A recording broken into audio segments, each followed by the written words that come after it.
దాంతోపాటు పోతిరెడ్డి సామర్థ్యాన్ని కూడా 4 టీఎంసీల నుంచి 13 టీఎంసీలకు పెంచి మొత్తం నీటిని మొత్తం ఎత్తుకపోతున్నా కూడా ఒక్కరోజు కేసీఆర్ మాట్లాడే, ఒక్కసారి కూడా మాట్లాడే, ఒక్కరు ఒక స్టేట్మెంట్ ఇవ్వలేదు.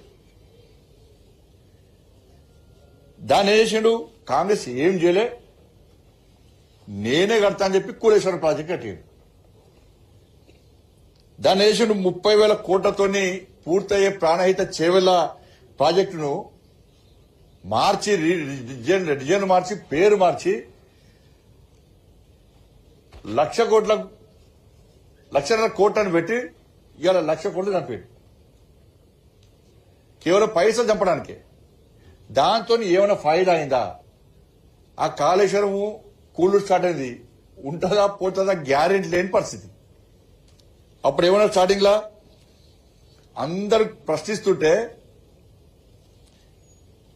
అప్పుడు గివే కుంభముచ్చే డైలాగ్ కొడుతుండే. అప్పుడప్పుడు తెలంగాణ పసిబిడ్డ కదా, ఇప్పుడే నడకలు చేసింది, అప్పుడప్పుడు తప్పుడు అడుగులు వేస్తాం, సమైక్య పాలకుల ఆ పాలనలో జరిగిన పాపాలను కడడానికే టైం పడుతుంది అని చెప్పించి ఈ సెంటిమెంట్ డైలాగ్ కొట్టిండు ఫస్ట్ ఇయర్. ఈ సెంటిమెంట్ డైలాగ్ కొట్టేసరికి పాపం తెలంగాణలో అందరూ కష్టపడి తెలంగాణ రాష్ట్రాన్ని సాధించుకున్న తప్పులు జరిగిన సరే నమ్మి ఇక ఫస్ట్ ఇయర్ స్టార్టింగ్ లా ఈ కాళేశ్వరం పేరుతో 1,00,000 కోట్లు చంపేయండి అయిపోయా.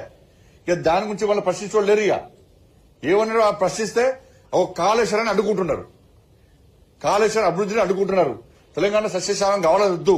వీడు ఆంధ్రతో కమిటీ అయ్యిండు, ఆంధ్రతో కమిటీ అయ్యిండు. వాళ్ళ పైసలు తీసుకుని ఉల్టా డైలాగ్ కొడుతుండే.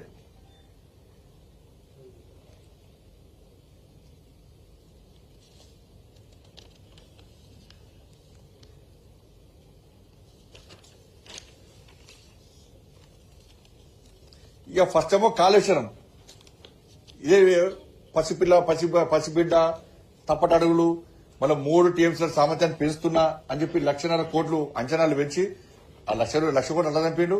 దాని గురించి ఫస్ట్ టర్మ్ లో అదే అయిపోయింది.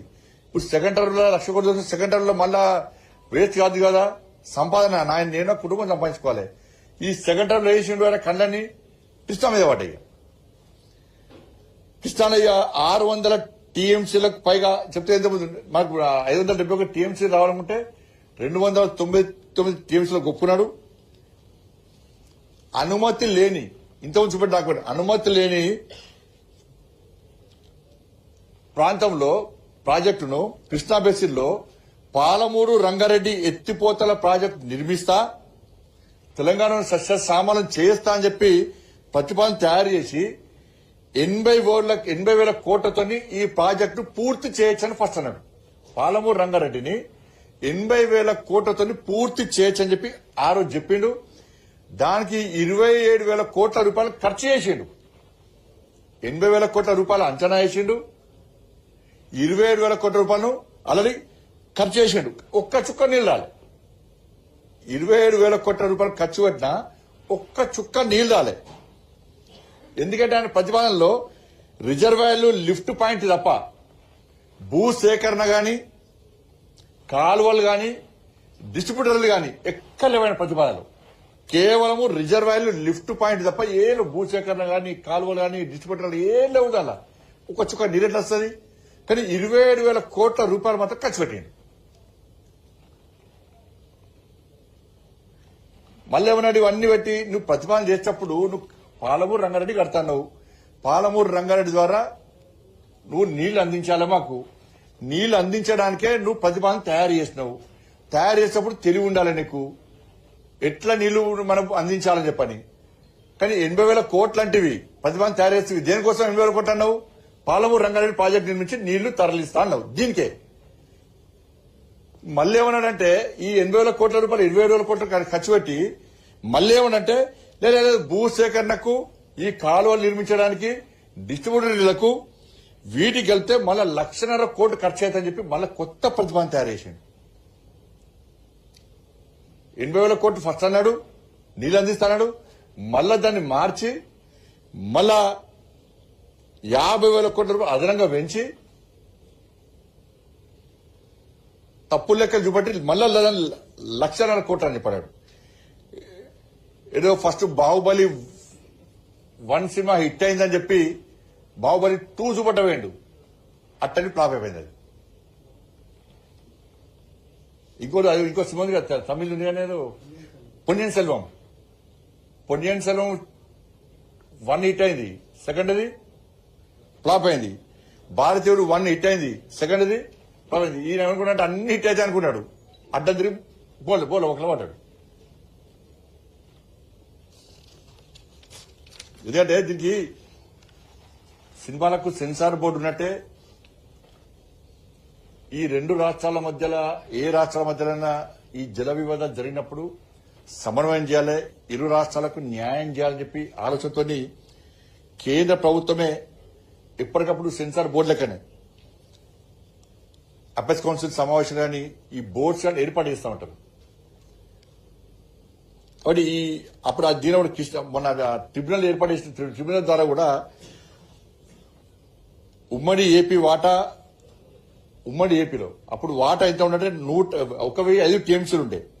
దానిలో తెలంగాణకు 600 నుంచి, ఇది మొన్న ట్రిబ్యునల్ ఏర్పడక అయిపోయింది అనేది, 600 నుంచి 700 టీఎంసీలు వాడుకునే అవకాశం ఉండే అని చెప్పి కేంద్ర ప్రభుత్వం పదే తెలంగాణ రాష్ట్ర ప్రభుత్వం చెప్పినా కూడా కనీసం సోయి లేకుండా ఎప్పుడు అంచనాలు పెంచుడు, పైసలు చంపుడు, కాంట్రాక్టుల దగ్గర కమిషన్లు దొబ్బుడు, అనుకూలమైన కాంట్రాక్టులు కాంట్రాక్ట్లు ఇచ్చుడు, పక్క రాష్ట్రానికి అమ్ముడు ఓడు, ఈ తెలంగాణ రాష్ట్రానికి మోసం చేసి ఇదే పని తప్ప కేంద్ర ప్రభుత్వం అనేక సందర్భాల్లో హెచ్చరించినా కూడా, లేఖలు రాసినా కూడా కనీసం ఏ రోజు కేసీఆర్ అనే వ్యక్తి స్పందించిన పాపడం వారు ఏ రోజు కూడా ఉల్టా పిట్ట కథలతోని, యాసతోని, భాషతోని మమ్మల్ని హేళన చేసే ప్రయత్నం, మమ్మల్ని అవమానపరిచే ప్రయత్నం చేయడం, అటు పక్క రాష్ట్రంతో కుమ్మక్కై, కాంట్రాక్టర్తో కుమ్మక్కై అనగా ఆయన కుటుంబం లాభపడ్డారు.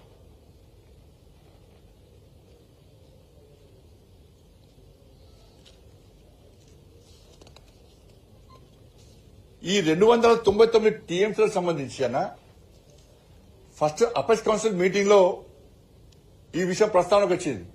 వస్తే KCR first apex council meeting లో ఒప్పుకున్నాడు. ఇది ఎప్పుడు జరిగింది? 2016 సెప్టెంబర్ 21న మొదటి అపెక్స్ కౌన్సిల్ మీటింగ్ లో ఒప్పుకున్నాడు, సంవత్సరం కోసం అని చెప్పన్నారు. మళ్ళీ సెకండ్ అపెక్స్ కౌన్సిల్ మీటింగ్ మళ్ళీ ఎప్పుడు జరిగిందంటే 2020 అక్టోబర్ 16. సరే, ఫస్ట్ టైం మోసం జరిగింది, ఆ మోసాన్ని గుర్తించాలి కదా, గుర్తించలేదా ఇంతవరకు చెప్పాడు. మన సెకండ్ అపెక్స్ కౌన్సిల్ మీటింగ్ కూడా కనీసం మొదటిసారి అన్యాయం జరిగింది తెలంగాణకు, సెకండ్ సార్ అన్న సరిదిద్దాం అని చెప్పి సోయి లేదు. మన సెకండ్ అపెక్స్ కౌన్సిల్ సమావేశాలు కూడా ఇదే సందర్భంగా పెట్టాడు. మళ్ళా ఒకసారి అన్యాయం జరిగినప్పుడు గుర్తించాలి, సెకండ్ టైం మళ్ళీ గ్రహించి మళ్ళా న్యాయం చేయాలి తెలంగాణ కంటే లేదు. సెకండ్ అపెక్స్ కౌన్సిల్ సమావేశాలు కూడా మళ్ళీ సేమ్ అదే వాదన. ఫస్ట్ అపెక్స్ సమావేశం మినిట్స్ ఇది 2016 అక్టోబర్ 13 జరిగింది. Second apex council meeting 2020 October 16 జరిగింది.